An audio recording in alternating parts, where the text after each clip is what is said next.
and more. Hi, Jeffrey. Hello, Allison. It's been a while. It has been a while, indeed.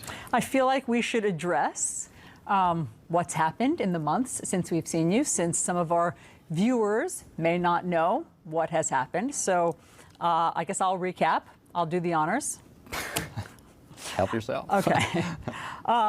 In October, you were on a Zoom call with your colleagues from the New Yorker magazine. Everyone took a break for several minutes, during which time you were caught masturbating on camera.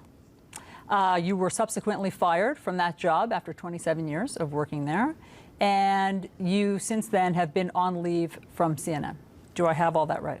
You got it all right, sad to say. Okay, so let's start there. Okay. To quote Jay Leno, what the hell were you thinking? Well, obviously, I wasn't thinking very well or very much, and it was something that was inexplicable to me. I think one point, I wouldn't exactly say in my defense, because nothing is really in my defense. I didn't think I was on the call. I didn't think other people could see me. You thought that you had turned off your camera? Correct. I thought that I had turned off the Zoom call. Now, that's not a defense. This was deeply moronic and indefensible, but I mean that is part of that is part of the story. And you know, I have spent the 7 subsequent months, miserable months in my life, I can certainly confess, trying to be a better person. I mean, in therapy, trying to do some public service, working in a food bank, which I certainly am going to continue to do, working on a new book about the Oklahoma City bombing, but I am trying to become the kind of person that people can trust again. I'm sure you've replayed that embarrassing moment over and over many times. Have you ever thought about what it must have been like to be on the receiving end of that Zoom call?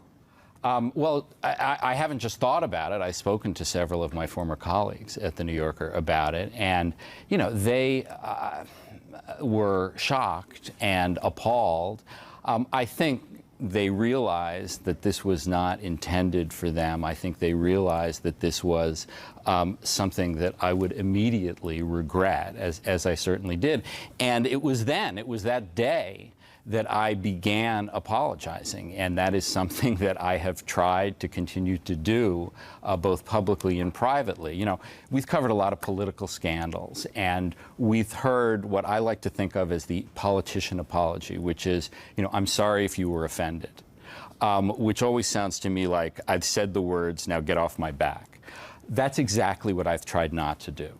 I mean, I have tried, and I'm trying now, to say how sorry I am. Sincerely, in all seriousness. Above all, I am sorry to my wife and to my family, but I'm also sorry to the people on the Zoom call. I'm sorry to my former colleagues at the New Yorker. I'm sorry to my current, fortunately still colleagues at CNN.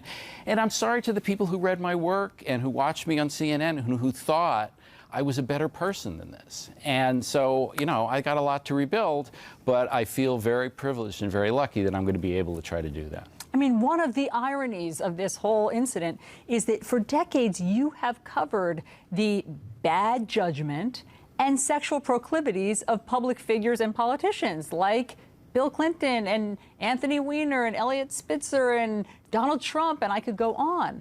And so, you know, of course it begs the question, why didn't you have better judgment? Because I didn't have better judgment, because I'm a flawed human being who makes mistakes. And there is no defense for my conduct. The only issue is what should be the consequences. And the New Yorker made one decision about the consequences. CNN made a different decision, fortunately, for which I'm very grateful. But I am not going to come up here and like split hairs and try to come up with justifications or explanations. It was wrong, it was stupid, and I'm trying to be a better person.